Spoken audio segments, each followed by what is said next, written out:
So I want to follow along with the same theme that's been going on here tonight and talk a little bit about what I dreamt about when I started.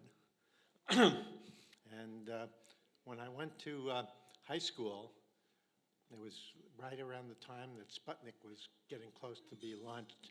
And I thought I was doing very well in math and science, so I thought I wanted to become a metallurgical engineer and learn about the metals that are going to make these things go into space. By Thanksgiving of my freshman year, I had gotten all A's in math and science. I found out I knew nothing about math and science compared to kids that went to Bronx School of Science. And we had a physics exam right before Thanksgiving of my freshman year, and the smartest guy in the class was sitting 2 seats away from me. And the question was that a projectile was being shot by a cannon. It showed you what the terrain looked like, and they wanted to know where the projectile landed. This guy sitting 2 seats away figured out that the projectile went over all these hills and landed beyond that. And he finished like in 10 minutes. 40 minutes later, I couldn't figure out any kind of formula that got my projectile to get over any of those hills. So I wrote down that my cannon misfired. And I got back from my professor 0 for reasons stated, and I realized I was in the wrong area and was lucky enough to be able to switch into another hard subject like government, politics, and finance, which turned out to be better for me. But it was talking about the things that we all think about when we're growing up. I remember maybe 20 years ago, I was at a dinner with a bunch of very wealthy people, and Warren Buffett was the first one to talk, and he started telling this story about when he went to Columbia, and he had this very smart professor. He knew what he wanted in life, and he knew that was he wanted to make money.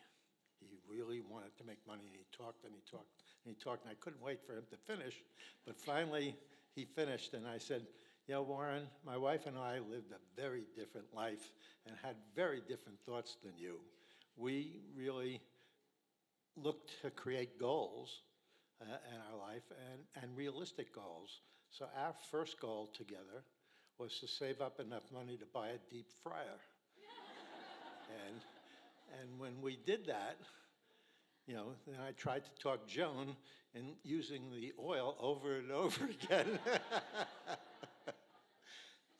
But after that, we were doing okay, a little bit better, and our next goal was to save enough money to buy a Kodak slide projector, which we also ended up getting. And basically, we've run our life that way, that we always were throwing out the goals a little bit beyond where we got to, and kept on doing that and doing that and doing that, and are still doing it this day. Only today, instead of doing it in the financial business and putting companies together and creating a family kind of attitude and collaboration and partnerships, we're doing it in the field of medical science with really brilliant people that care about partnerships with other people, believe in collaboration, use the third person rather than I. And Joan describes the differences that we did when we did stuff in the financial business. We were lucky that things worked out most of the time, and we made some money.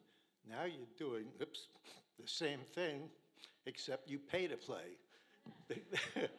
But anyway, we've had really a fantastic life, and we've been very, very lucky. And we think about really how we can give back, and we've given away today, up so far, much more than we have left. And people don't believe me, but they should, because they're going to find out it's true. But anyway, we've had a great time and met unbelievably terrific people, and NAF is like that. And my goal for NAF is, over the next decade, I'd like to see us do things where we can prove that our students are really doing better, both in high school and then on in the rest of their life and how they think about their future, and that we end up having 1 million kids that are doing better and the program is doing better than we are today. I think then I'd feel that NAF really, really did the job that it's capable of doing, and we no longer are America's best kept secret, because we shouldn't be. Nobody, has as many high school that we work with, and nobody has as many students. But it's really not enough to make that difference and make America a better place.